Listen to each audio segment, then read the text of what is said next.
बना के रखेगा, बिकॉज फाइबर क्या है, अपने अंदर पानी को एब्जॉर्ब कर लेता है, और लार्ज इंटेस्टाइन में जो आपका वेस्ट प्रोडक्ट मूव कर रहा है वो हार्ड बोल की जगह पे एक सॉफ्ट बोल की फॉर्म में रहेगा, जिससे आपको कॉन्स्टिपेशन होने का जो प्रॉब्लम है वो थोड़ा सा कम रहेगा। सो कॉन्स्टिपेशन जो है अगर है तो उसके लिए फाइबर डाइट में इंक्रीज करना बहुत ज़्यादा इम्पॉर्टेंट है।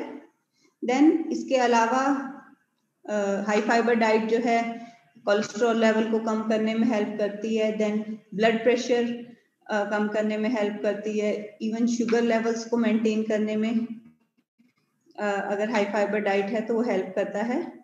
देन वेट रिडक्शन में, स्पोर्ट्स में काफ़ी इम्पोर्टेंट है।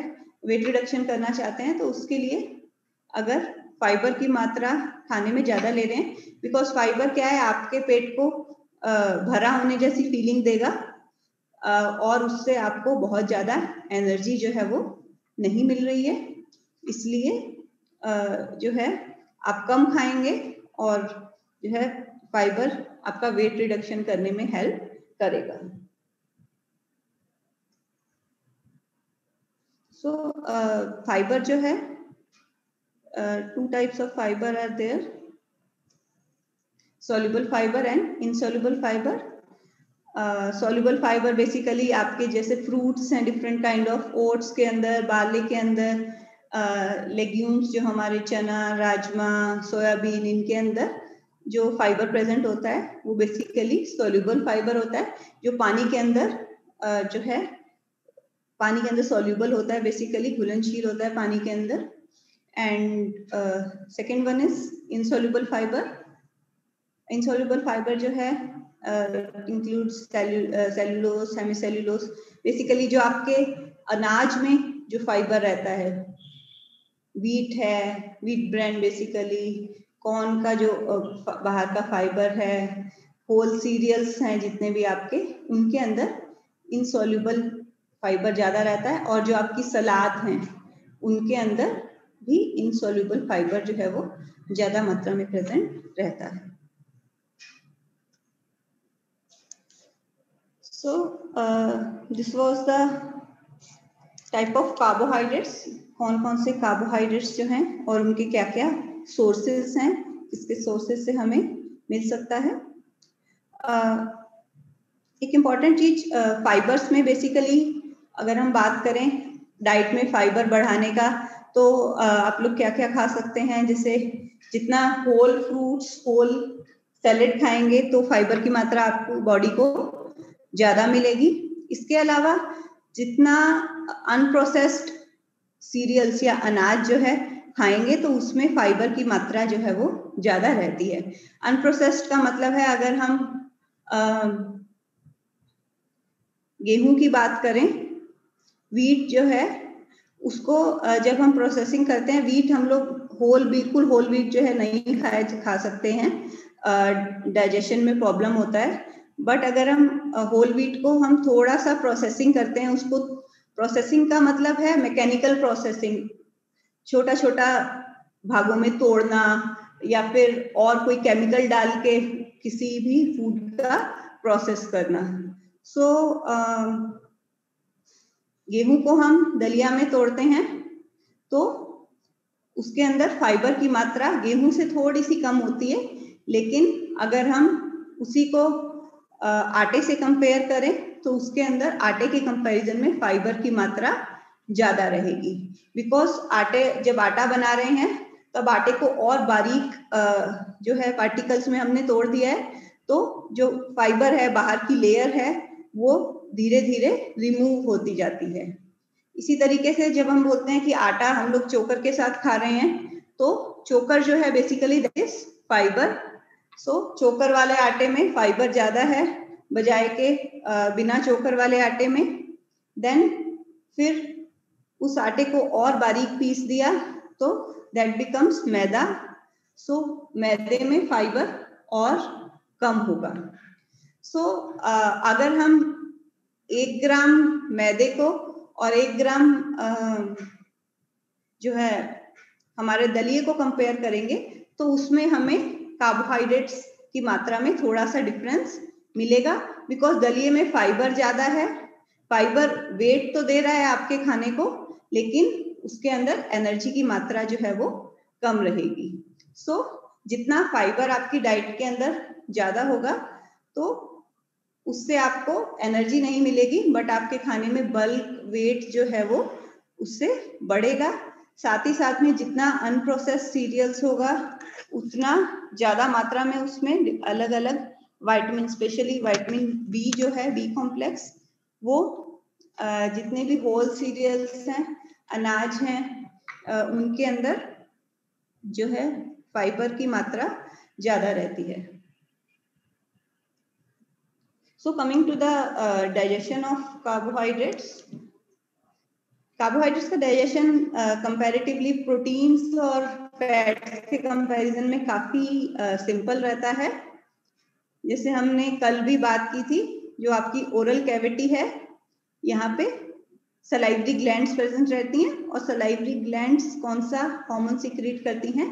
सलाइवरी अमाइलेज, जो स्टार्च को तोड़ के माल्टोस में बदल देता है, छोटे छोटे डाइसेकेराइड में। स्टार्च इज ए पॉलीसेकेराइड, तो पॉलीसेकेराइड को वो डाइसेकेराइड में या कुछ ओलिगोसेकेराइड में तोड़ता है।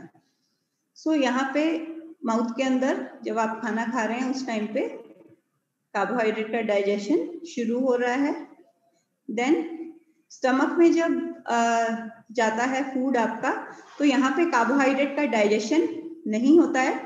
अगर कुछ सलाइवरी अमाइलेज एंजाइम अभी भी एक्टिव है थोड़ा स्टमक के अंदर, वो थोड़ा बहुत डाइजेशन कर सकता है कार्बोहाइड्रेट्स का, बट बिकॉज स्टमक का पीएच जो है बहुत कम होता है, एसिड ज्यादा रहता है स्टमक में, तो एसिडिक एनवायरनमेंट में जितने भी अमाइलेज एंजाइम हैं वो जनरली वर्क नहीं करते हैं।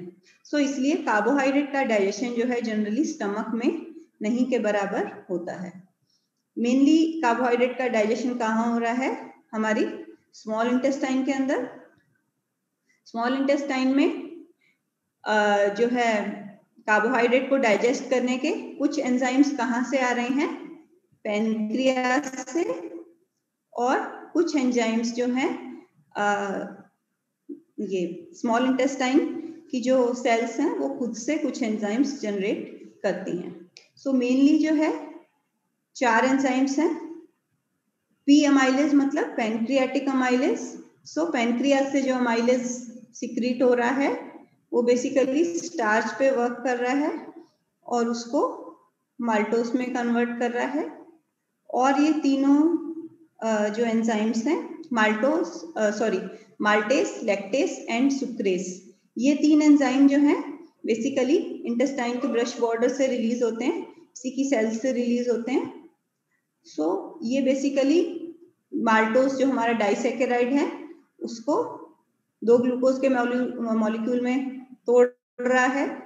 लैक्टोस जो है उसको ग्लूकोज और गैलेक्टोस में कन्वर्ट कर रहा है, और सुक्रोज को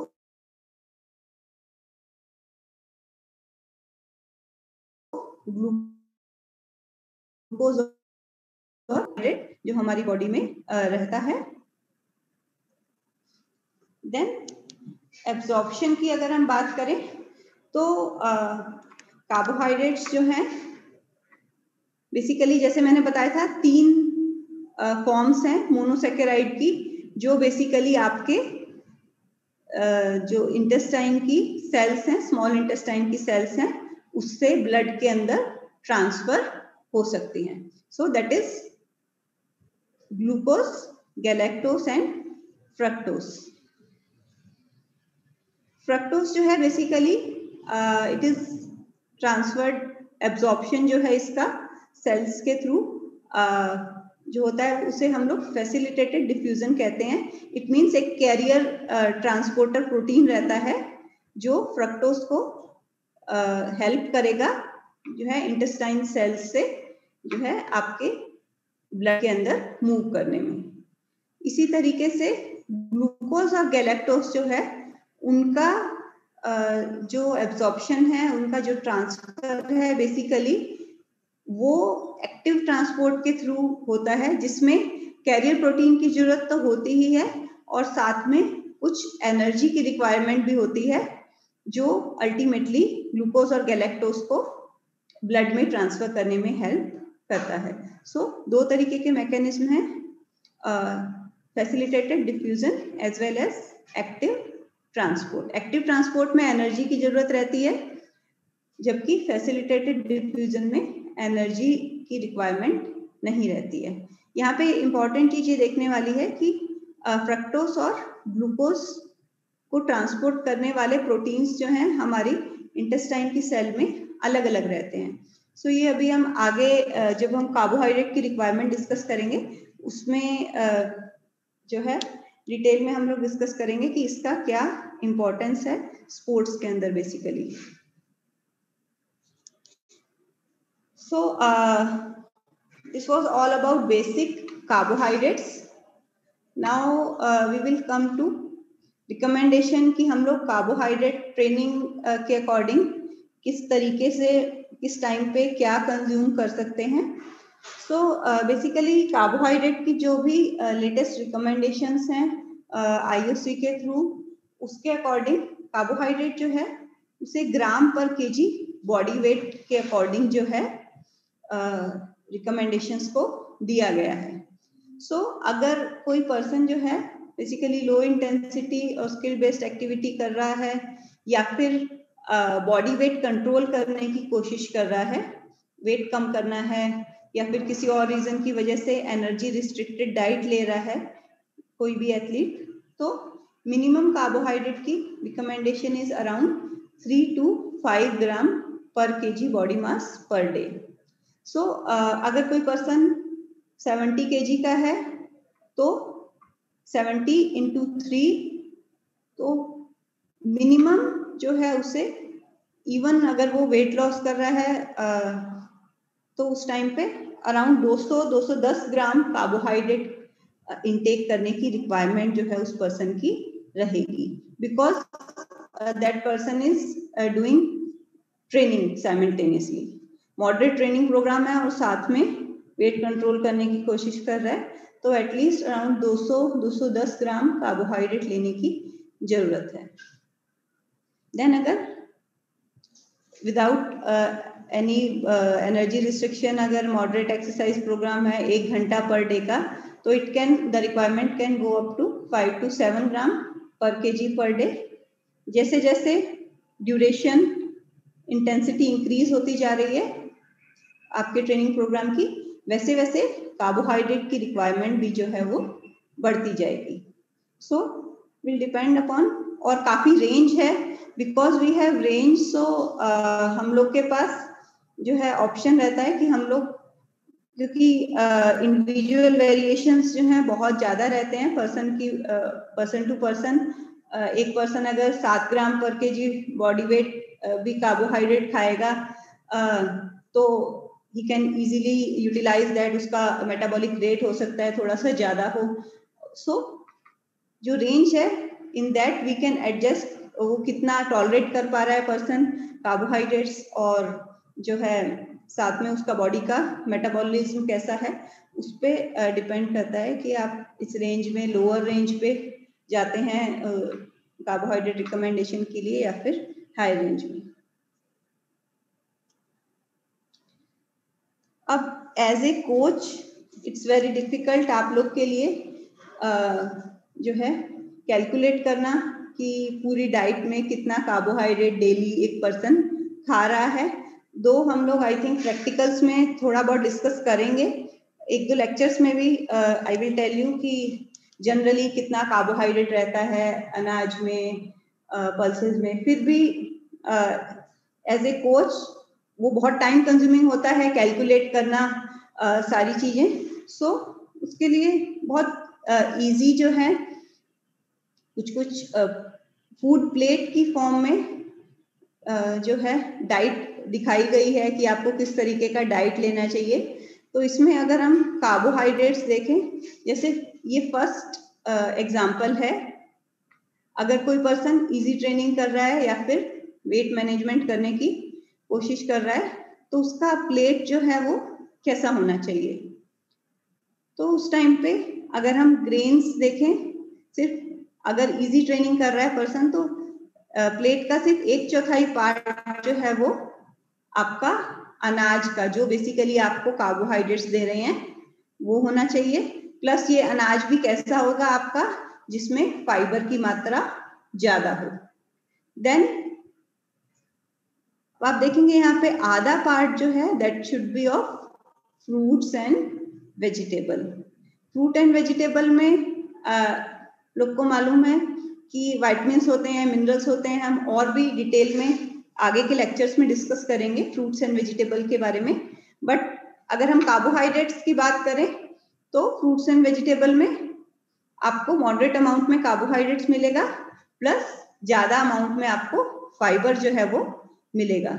सो अगर कोई पर्सन ट्रेनिंग इजी ट्रेनिंग कर रहा है तो मेनली अगर वो एक मील खा रहा है तो उसमें प्लेट का आधा पार्ट जो है वो फ्रूट्स एंड वेजिटेबल्स का होना चाहिए। सो ये पार्ट जो है जनरली हम लोग नहीं स्किप करते हैं। इवन हम लोग कम खाएंगे, मान लीजिए रोटी कम खाई, फूड कम कर दिया खाना, लेकिन जो ये पार्ट इंक्रीज करने का है फ्रूट्स एंड वेजिटेबल, वो जनरली हम लोग अपनी मील में नहीं करते हैं। देन अगर वेट मैनेजमेंट की बात अगर हम देखें तो थोड़ा सा और कट कर सकते हैं कार्बोहाइड्रेट्स को, और प्रोटीन का इंटेक जो है थोड़ा सा इंक्रीज कर सकते हैं। ये टेबल्स, ये जो है प्लेट के एग्जांपल्स हम लोग आगे भी डिटेल में डिस्कस करेंगे। अभी मैं आप लोगों से यहाँ पे सिर्फ कार्बोहाइड्रेट के रिलेशन में इनको डिस्कस कर रही हूँ। देन अगर मॉडरेट ट्रेनिंग है तो ग्रेन्स का पार्ट, जो अनाज का पार्ट है, वो थोड़ा सा इंक्रीज कर सकते हैं, और जो भी हमारा फ्रूट्स एंड वेजिटेबल का पार्ट है वो थोड़ा सा कम कर सकते हैं। और उसके साथ में मॉडरेट ट्रेनिंग में जैसे pre training snack, during training snack या पोस्ट ट्रेनिंग स्नैक, वो सब जो है वो ऐड किए जा सकते हैं।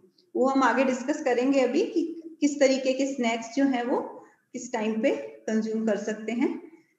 देन लास्ट जो ये एग्जांपल है प्लेट का, अगर हार्ड ट्रेनिंग डे है, जिस दिन ट्रेनिंग बहुत ज्यादा है, बेसिकली ड्यूरेशन बहुत ज्यादा है आपका ट्रेनिंग का, सो उस टाइम पे प्लेट का हाफ पार्ट जो है that can be full of basically आपका अनाज, ग्रेन्स जो है।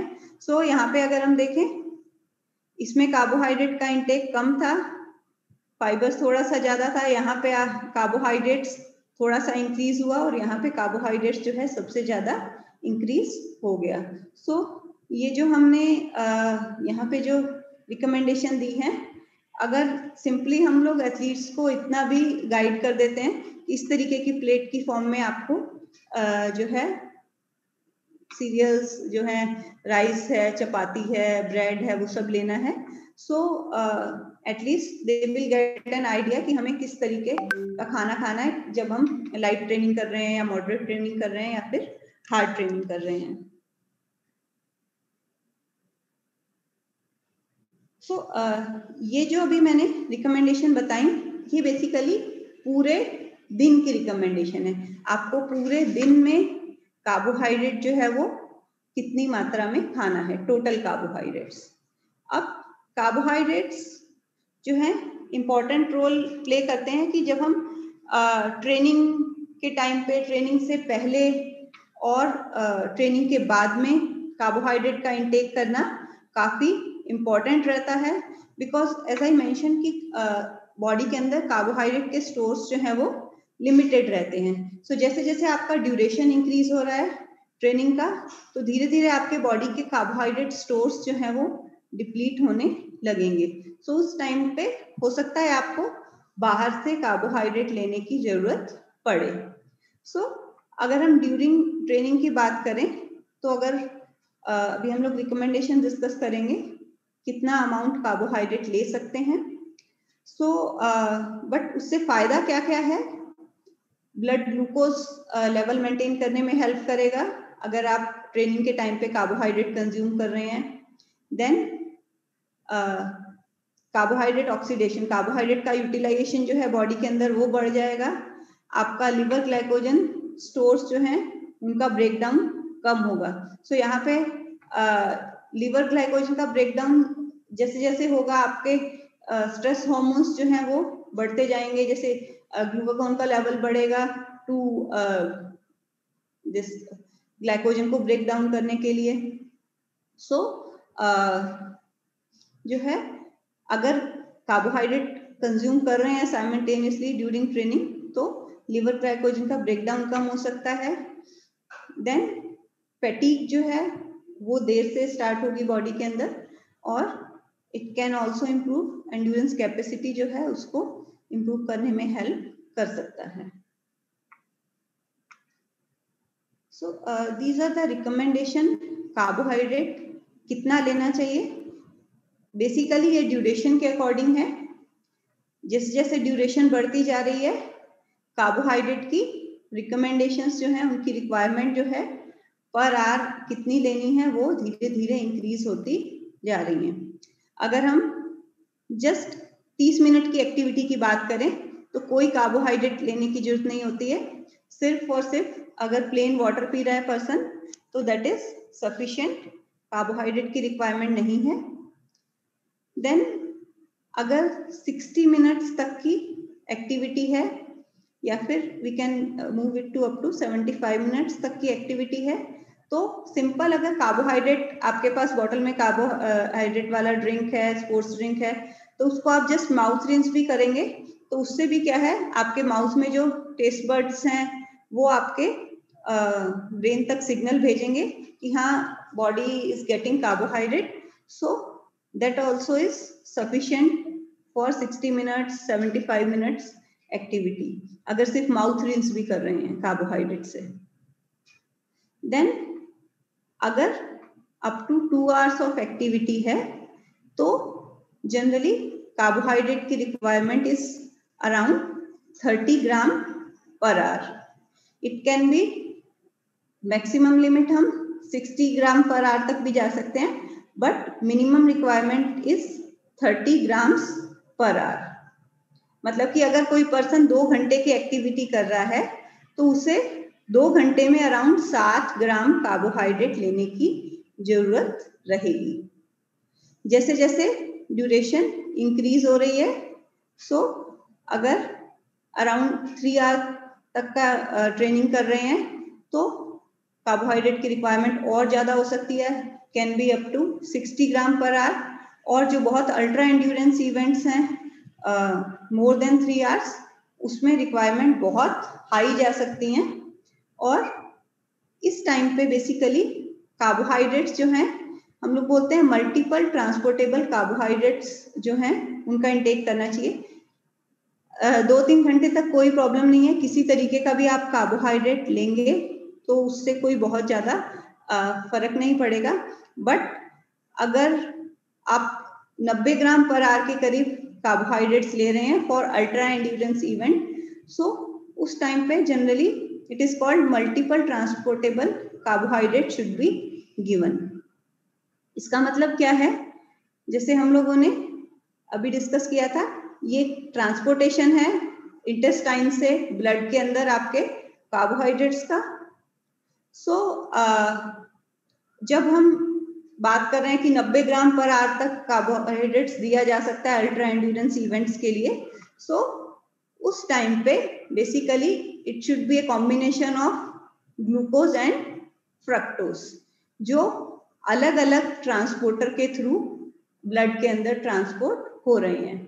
क्योंकि अगर जनरली हम लोग क्या है, ग्लूकोज यूज कर रहे हैं अगर, सो एक लेवल पे आके आपकी बॉडी में ये जो ट्रांसपोर्टर हैं ग्लूकोज के, ये सैचुरेट हो जाएंगे। मतलब कि ग्लूकोज आपकी इंटेस्टाइन में ज्यादा मात्रा में होगा, बट उसको ट्रांसपोर्ट करने के लिए ट्रांसपोर्टर जो है वो नहीं बचेंगे। सो इवन आपने ज्यादा मात्रा में कार्बोहाइड्रेट इंटेक कर लिया है, बट उसको यूटिलाइज करने के लिए सबसे पहले ब्लड में जाना है, और ब्लड से आपकी मसल्स तक जाना है, तभी वो मसल्स में जाके एनर्जी देने का फंक्शन कर पाएगा। बट अगर यहाँ से ट्रांसफर ही नहीं होगा वो ग्लूकोज, तो वो उसका फंक्शन जो है वो नहीं हो पाएगा। सो इसलिए combination of glucose and fructose generally is recommended ultra endurance events के लिए। अब ग्लूकोज और फ्रक्टोज का कॉम्बिनेशन की अगर हम बात करें तो सिंपलेस्ट एग्जाम्पल है जो हमारी टेबल शुगर है। सो सिंपल है, अगर 3 घंटे तक एक्टिविटी हो रही है तो इवन आप चाहे ग्लूकोज यूज कर रहे हैं पर्सन के एथलीट के लिए, चाहे आप चीनी यूज कर रहे हैं, चाहे आप और कोई कार्बोहाइड्रेट फूड की फॉर्म में यूज कर रहे हैं, बहुत ज्यादा इश्यू नहीं है। बट अगर अल्ट्रा एंड्योरेंस की तरफ हम जा रहे हैं तो ग्लूकोज, सिर्फ ग्लूकोज यूज करना यहाँ पे यूजफुल नहीं है। अगर हम चीनी जो है यूज करेंगे या फिर माल्टोडेक्स्ट्रिन जैसे है कुछ स्पोर्ट्स स्पेशलाइज्ड स्पोर्ट्स ड्रिंक हम यूज करेंगे, तभी जो है वो बॉडी में बेनिफिट कर पाएंगी। कार्बोहाइड्रेट जो है प्रॉपर आपकी मसल्स तक जाके एनर्जी दे पाएगा।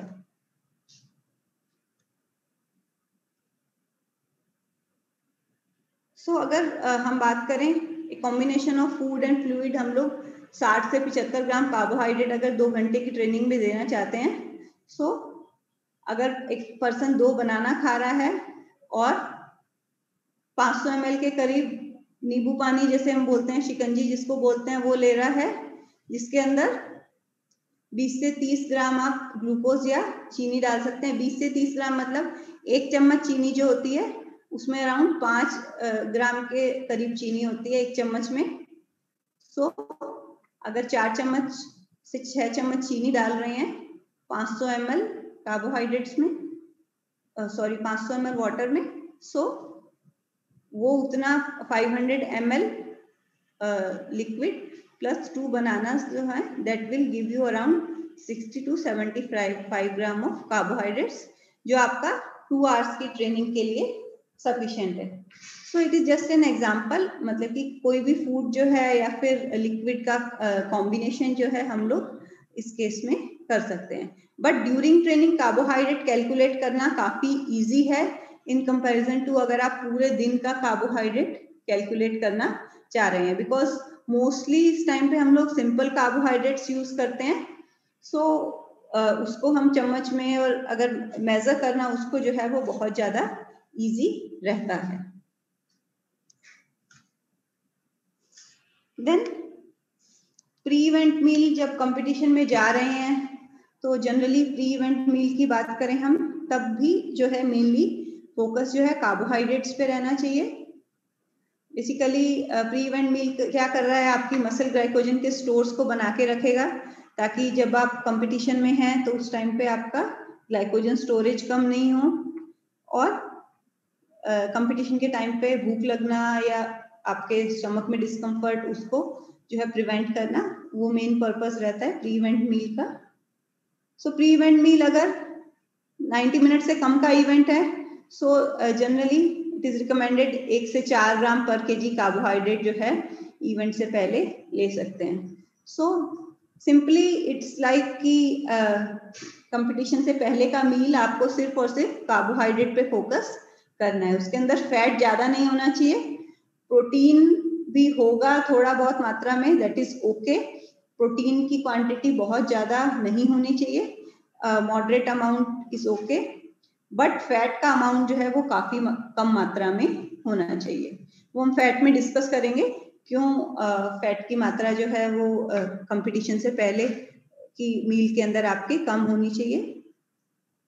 और अगर इवेंट 90 मिनट से ज्यादा है तो उसमें जो है we can do the carbohydrate loading. So this is event की बात कर रहे हैं, it means this is for competition, जब हम कंपटीशन में जा रहे हैं। सो 90 मिनट से कम की एक्टिविटी में सिर्फ 1 मील या 2 मील आप कंपटीशन से पहले का कार्बोहाइड्रेट रिच ले रहे हैं, दैट इज सफिशिएंट। बट अगर 90 मिनट से ज्यादा का इवेंट है, so we need to do the carbohydrate loading. And carbohydrate loading जो है जनरली 10 से 12 gram carbohydrate per KG body weight carbohydrate generally देते हैं। 2 to 3 days prior to competition we can start। अगर 2 to 3 days पहले नहीं start कर सकते तो एटलीस्ट 1 दिन पहले जो है कार्बोहाइड्रेट लोडिंग जो है स्टार्ट कर सकते हैं। जनरली लास्ट वीक में एक्सरसाइज लोड का जो है टेपरिंग आप लोग करते हैं, सो टेपरिंग तो रहेगा ही, धीरे धीरे कार्बोहाइड्रेट इंक्रीज कर सकते हैं और लास्ट डे जो है मैक्सिमम कार्बोहाइड्रेट जो है 10 to 12 gram per KG body mass carbohydrate जो है वो दिया जा सकता है। जनरली जब भी कार्बोहाइड्रेट लोडिंग कर रहे हैं तो बॉडी के अंदर जनरली 1-1.5 किलो वेट गेन जो है पर्सन का होता है, that is normal because of the storage of glycogen as well as water. भी ग्लाइकोजन जब स्टोर हो रहा है तो कुछ अमाउंट में वाटर भी बॉडी के अंदर रिटेन होता है, सो उसकी वजह से वेट गेन जो है कार्बोहाइड्रेट लोडिंग से रहता है। जब कार्बोहाइड्रेट लोडिंग कर रहे हैं तब बहुत ज्यादा फाइबर, विटामिन्स, मिनरल्स, इन सब का ध्यान रखने की जरूरत नहीं है, क्योंकि एक दिन पहले जो है मेनली फोकस, अगर आपका इवेंट मोर देन 90 मिनट्स है तो मेन फोकस सिंपल कार्बोहाइड्रेट्स आप ले सकते हैं, जिसमें चाहे बहुत अगर फाइबर नहीं भी होगा, विटामिन मिनरल्स थोड़े से कम होंगे तो भी देन इट्स ओके। इवन आप जस्ट स्पोर्ट्स ड्रिंक्स या फिर सिंपल कार्बोहाइड्रेट्स, ब्रेड्स, जैम्स और ये सब भी कंज्यूम कर रहे हैं, so that is okay for carbohydrate loading. Then post recovery meal जो है it's almost similar to what pre recovery meal should be. Carbohydrate ज्यादा होना चाहिए, प्रोटीन्स जो है कुछ जो है मॉडरेट अमाउंट में रहना चाहिए। कार्बोहाइड्रेट प्रोटीन का रेशियो जनरली 3 to 4:1 का रहता है। इट मीन्स अगर 60 ग्राम कार्बोहाइड्रेट ले रहे हैं तो अराउंड 15 से 20 ग्राम जो है प्रोटीन्स उसमें ले सकते हैं। सो this is the summary. Basically कैसे आप कार्बोहाइड्रेट का कंजम्पशन कर सकते हैं।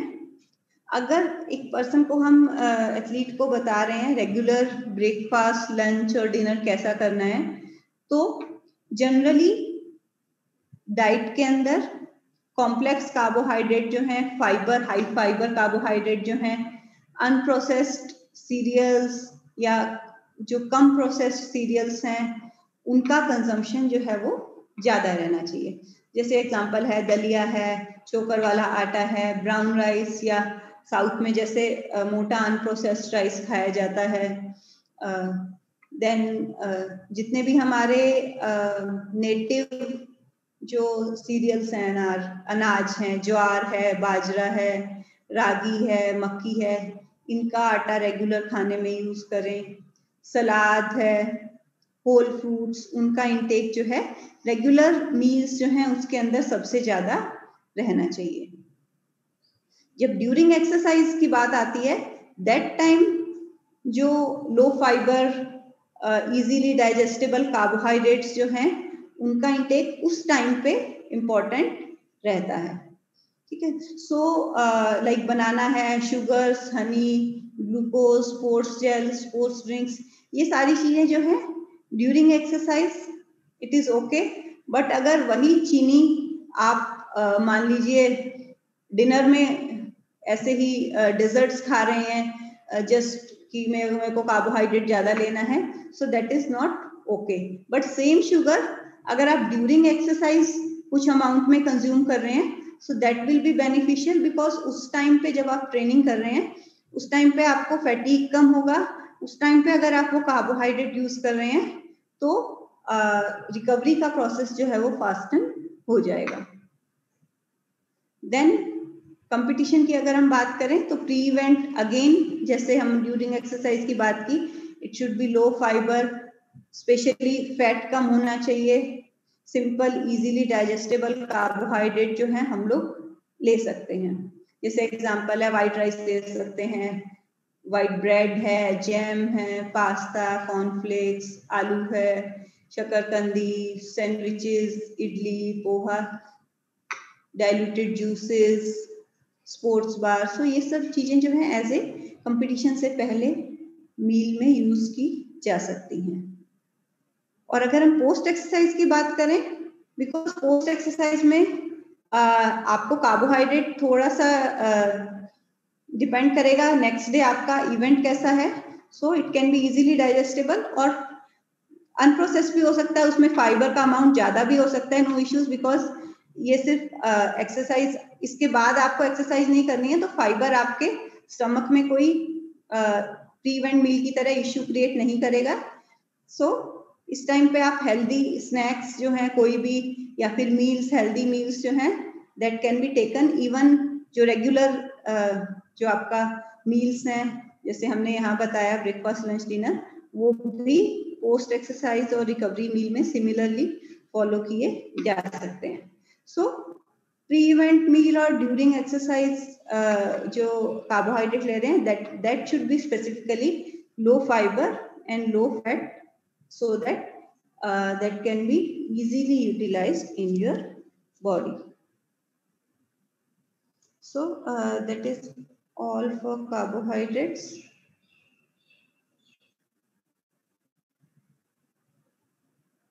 हो गया, आप प्लीज एक बार वो समझा दीजिए, negligible source of carbs in diet मतलब? वो ग्लाइकोजन के लिए लिखा था, आई थिंक ग्लाइकोजन के अंदर लिखा था। सो ग्लाइकोजन जो है आपकी बॉडी में, जब हम कार्ब्स ले रहे हैं उसके बाद आपकी बॉडी में जाके स्टोर हो रहा है, ठीक है। ग्लूकोज आपके लिवर के अंदर ट्रांसफर हुआ, एक्सेस अमाउंट में आपकी बॉडी के अंदर कार्बोहाइड्रेट्स है, तो लिवर में, मसल में ग्लूकोज जो है ग्लाइकोजन फॉर्म में स्टोर हो जाएगा, ठीक है। डाइट से आपको डायरेक्ट ग्लाइकोजन जो है बहुत ज्यादा नहीं मिलेगा, उसकी प्लांट सोर्सेज में कार्बोहाइड्रेट की फॉर्म में रहेगा। ग्लाइकोजन जनरली एनिमल मसल्स वगैरह होंगे उनमें